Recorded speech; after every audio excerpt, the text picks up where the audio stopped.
جب ہمارے بابا جی اذان دیتے تھے مرزائی اذان سن کے مسلمان ہو جاتے تھے۔ چلے شکر ہے۔ میری بات اختتام کی طرف۔ حضرت داؤد علیہ السلام صبح و شام اللہ کا ذکر کرتے تھے۔ اڑتے ہوئے پرندے آ کے ارد گرد جو ہے نا ان کے دائرہ بنا کے بیٹھ جاتے تھے، جیسے اللہ کا نبی ذکر کرتا تھا وہ بھی ان کے ساتھ ذکر کرتے تھے۔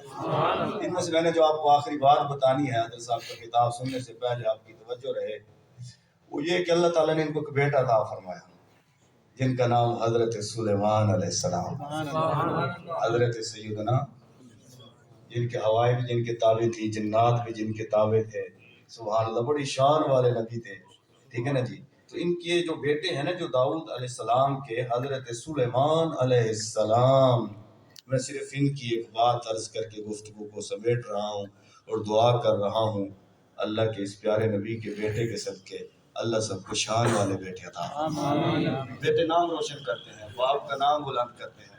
اگر بیٹے حیادار ہوں، شرمدار ہوں اور والد کے مشن پہ چلنے والے ہوں، مشن کو روکتے نہیں بلکہ مشن کو آگے بڑھاتے ہیں، ٹھیک ہے نا جی۔ تو سنیے حضرات، تو یہ دو نام لکھے ہو نا، اللہ تعالیٰ نے ہمارے حضرت صاحب کو بھی دو بیٹے عطا فرمائے ہیں۔ اللہ تعالیٰ مرشد کریم کے مشن پہ سب کو چلنے کی توفیق عطا فرمائے۔ آخری بات آپ کی توجہ ہے جی؟ سبحان اللہ۔ تو سنیے، جو حضرت سلیمان علیہ السلام تھے ان کی شان دیکھیں کہ اللہ نے کتنی بڑھائی ہے۔ حضرت داؤد علیہ السلام کے پاس دو شخص آئے، انہوں نے آ کے اپنا مقدمہ پیش کیا کہ دو شخص ہیں، ان میں سے ایک شخص کہنے لگا کہ یہ وہ شخص ہے جس نے میری فصل کے اندر، میرے کھیت کے اندر اپنی بکریوں کو چھوڑ دیا اور اس کا ریوڑ میرا سارا کھیت چر گیا ہے، اس کے اندر کچھ بھی نہیں بچا، تو اس سے مجھے میری اس فصل کا معاوضہ لے کے دیں، اس نے میرا نقصان کیا ہے۔ حضرت داؤد علیہ السلام نے فیصلہ فرمایا کہ تو نے اس کی فصل کا نقصان کیا ہے، اس لیے تیری جتنی بھی بکریاں ہیں، جتنا بھی ریوڑ ہے، سارا کا سارا اس شخص کو دیا جاتا ہے۔ اس شخص کو دے دیا گیا۔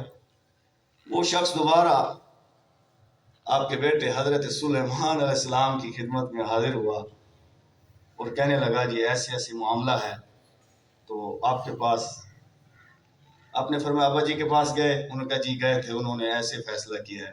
آپ نے فرمایا چلو میں تمہارے ساتھ چلتا ہوں۔ آپ ساتھ تشریف لائے، والد گرامی کی خدمت میں عرض کی کہ حضور اگر اجازت ہو تو اس فیصلے کی ایک اور صورت بھی ہے۔